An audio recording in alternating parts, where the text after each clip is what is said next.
Most gardeners plant sweet corn once, harvest it all at the same time, and then it's gone.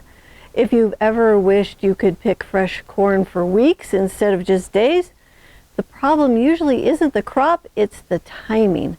So on the farm, we grow corn in succession and planting it in waves so that the harvest keeps coming. And once you understand how this works in your zone, you can turn one short harvest into a steady supply of corn throughout the season. So sweet corn is extremely sensitive to soil temperature and timing. If you plant too early, it struggles in the cold soil, and if you plant it too late, heat and pollen issues can reduce your harvest. So the goal is not just planting corn, the goal is planting corn in the right window for your zone and repeating it strategically. That is where most gardeners miss out on extra harvests. So many gardeners look at the calendar or check the air temperature to figure out when to plant their sweet corn, but corn responds to the temperature of the soil, not the air. So sweet corn seeds need the soil to be at least 60 degrees Fahrenheit to germinate. So if the soil is colder than that, the seed can sit in the ground, rot, or come up unevenly, and the plants can be weak. That early stress affects the entire crop all the way through the harvest. So what we've learned here on the farm is that waiting just a little longer for the soil to warm up often leads to much stronger and more uniform stands of corn.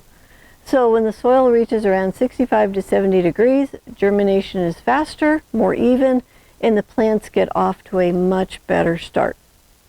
So when you're checking your soil temperature, it's important to measure at the right depth. So what we want to do is measure where the seed will actually be planted, not just the surface of the soil. So sweet corn is typically planted about 1 inch to 1.5 inches deep. So that's where you want to place your thermometer. If you measure too shallow, the reading can be warmer from the sun, and if you measure too deep, it can be colder than where the seed will sit. So that one small step makes planting timing so much more accurate. It's also helpful to take your readings in the morning and check this for a few days in a row. So once your soil is consistently at or above 60 degrees Fahrenheit at the depth that you're going to plant the seed, you are in your planting window. So every zone has a planting window where corn performs best, but within that window you can often fit multiple plantings if you space them correctly. So this is what creates continuous harvest instead of a single boom and bust crop. So now let's break down by zone how you can apply this to your garden. So if you live in zones 9 and 10, corn has a long planting window. So start checking your soil temperatures in March, and when the soil warms early there, and then it extends your season for many months. So in these zones, you can plant corn in succession every 2 to 3 weeks during your main growing season. So this allows you to stagger your harvest so you're not picking it all at once. So the key in these zones is to stop planting before extreme heat begins to interfere with the pollination. In zone 7 and 8, the growing season is still long enough for multiple plantings, but the window is more defined. So start checking your soil temperatures in late March. Most gardeners can plant 2 to 3 successions. So the first planting goes in once the soil has warmed, followed by a second planting a few weeks later.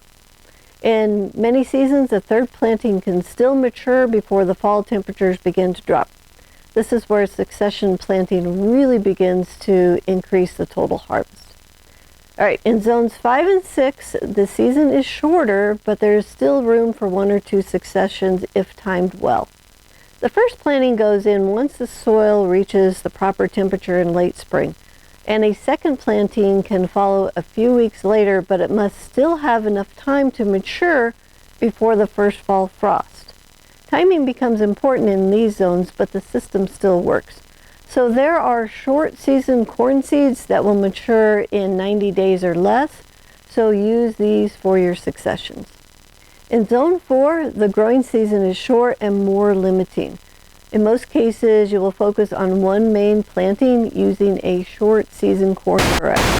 So the goal here is to match your planting exactly to your warmest part of the season so that the crop can mature before frost.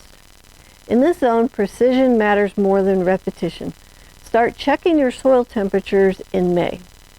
So once you start testing your soil temperatures, corn stops being a guessing game. That shift is what turns a single harvest into a continuous system. So one planting begins to mature while the next one is getting established, and your harvest spreads out over time. So imagine walking into your garden and harvesting sweet corn over multiple weeks instead of all at once. The plants are strong, the ears are full, and the harvest feels steady instead of rushed. That comes from working with your planting window and using succession planting to extend your season. So here's how to get started. Go ahead and check your soil temperature, find your planting window, and plan your first and second plantings. If you'd like to know exactly when to plant sweet corn and the top 14 vegetables in your growing zone, go ahead and download the free guide, When and How to Start the Top 15 Vegetables for a Productive Garden. It shows you exactly what to plant and when, so you can grow with confidence and build a productive garden season after season. The link is in the description below.